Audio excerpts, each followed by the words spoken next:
ということで皆さんこんばんは。緊張してます。初めて最初にですね、クデのプロデューサーからここで話してよってオファーいただいた時にですね、私非常におしゃべりなものですから人の話聞かないでしゃべるんですね。シラフでもしゃべりますし、飲んでてもしゃべりますし、あることないことをしゃべりますし、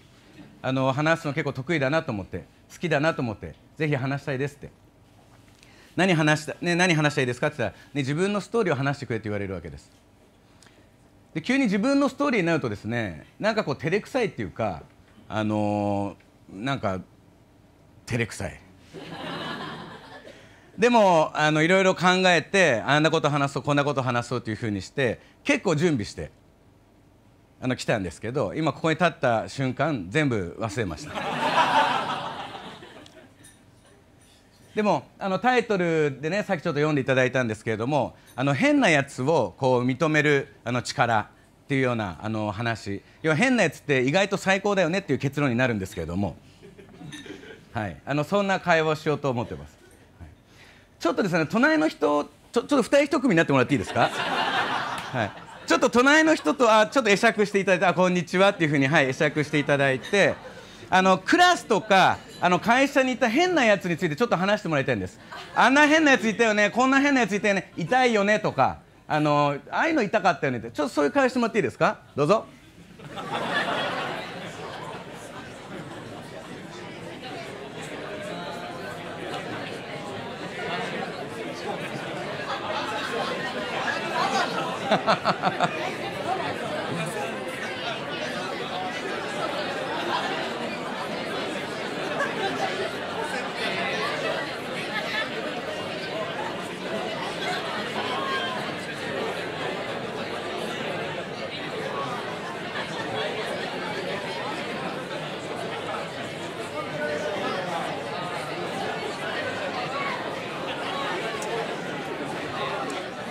オッケー、じゃあ一旦拍手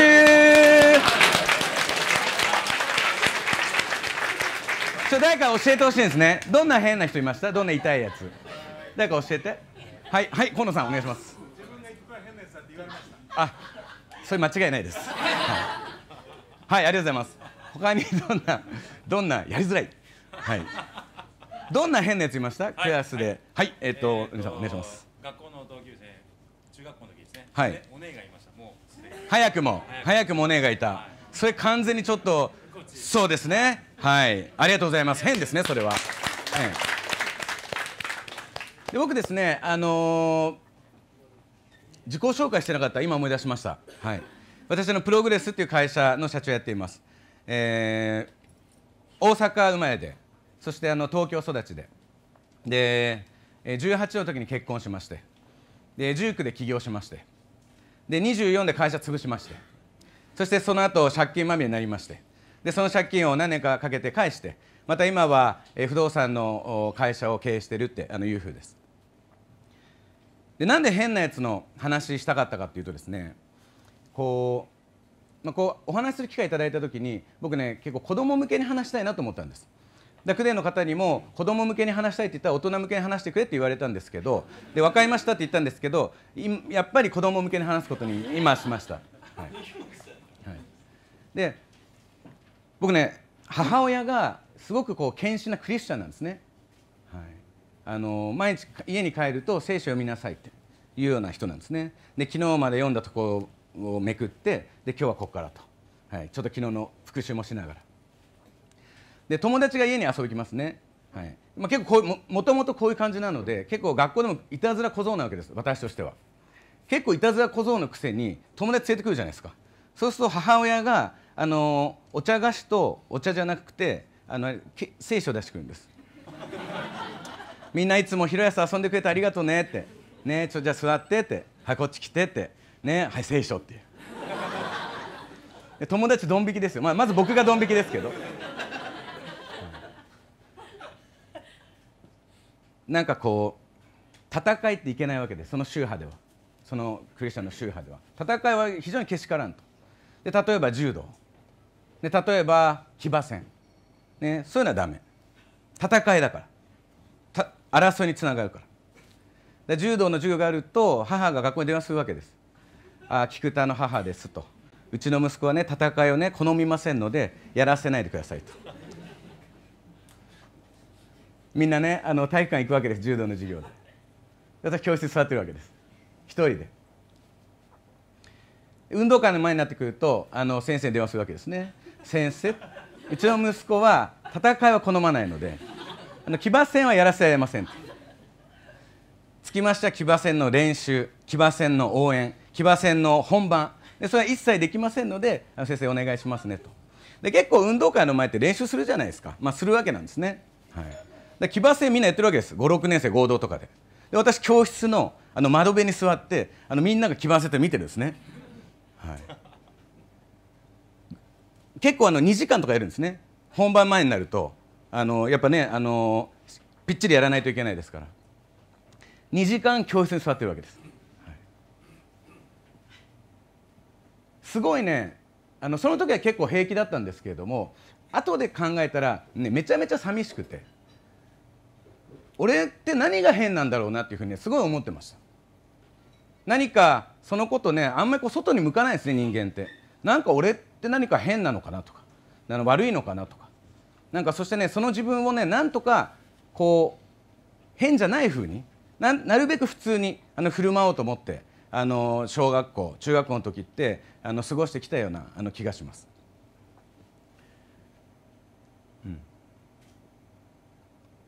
だから今ここには小学生とかねほとんど私の子供が来てるんですけど、私の子供ぐらいしかいないと思うんですけれども、これはウェブで配信されるんですよね。でこれいつか小学生とか中学生子供が見ると思うんです。だから子供のみんなに言いたいわけです。はい、子供のみんなに聞いてもらいたい。ね、おじさんはねすごい変な人だったんですけど、その変っていうのが功を奏してね仕事がすごくうまくいった。ね、会社が大きくなってねお前が言うことね俺も手伝うよって言って仲間がいっぱいいるわけ。ね、小学校のクラスにいるとなんかこう、ね、そのクラスが世界の全部で、ね、そこで仲間外れになると結構、ね、ピンチだっていうのをね知ってます。だからなんとか普通になんとか変じゃないふうに振る舞おうって、ね、いうふうになると思います。でもねその普通っていうようなやつっていうのは小学校出て中学校出て高校出て、ね、社会に出て、ね、そういうふうにしてたらねどれが普通かねかなり薄まってくるわけです。ね、そしてもっと世界に出ていくと普通ってねどこかねかなり曖昧になってくるわけです。でね最近ねおじさん気づいたのは、ね、普通とかね本当にあんのってこと。普通って本当はないんじゃないのって。で普通っていうありもしない基準を何か探して何かそういう窮屈で、ね、だけどありもしない何かになろうとして自分の変なところ、ね、そこをなくそうとしてるんじゃないかなって思います。そしてその必要は全然ないし、変っていうところが、ね、君の個性だって、ね、いうことを本当に知っておいてもらいたいです。もしあなたがここにいる人たち大人ですけれども、ね、もし皆さんが誰かの親であったりとか誰かの上司であったりとか誰かの先生であったり、ね、するんであれば、やっぱり僕らは僕自身もそうですけれども、やっぱり変な子変な部下っていうのは少し手がかかりますね。なるべく普通に振る舞ってもらいたいっていうふうにしちゃうとこあると思います。ね、どうかねそれをね愛してあげてもらいたいです。その子の変なところを本当に愛してあげてもらいたいです。変なところが変なところがその子です。変なところはその人だし、誰かの変だっていうのを認めてあげられなかったら、ね、自分の変なところ、ね、ここにいるねみんなそうですけれども、ね、俺ってなんか変なのかなって、ね、イケてる誰かがいて俺ってイケてないのかなってずっと思いながらね皆さんも生きてきたことを知ってます。でその変なところが、ね、皆さんの同じく個性なわけです。だから誰かの変っていうのを愛してあげてもらいたいですし、そして自分の変なところ、ね、同時に愛してあげてもらいたいです。もう一回ね子供に言いたいです。ね、変なまんま本当に言ったらいいですよ。いつもね世界でね何かしでかすのは、ね、変なやつなわけです。大人になっても変じゃないというふうに頑張っている人にいっぱいいます。でも変じゃないって頑張っている人は、ね、変なやつに結果ついていくしかなくなるんです。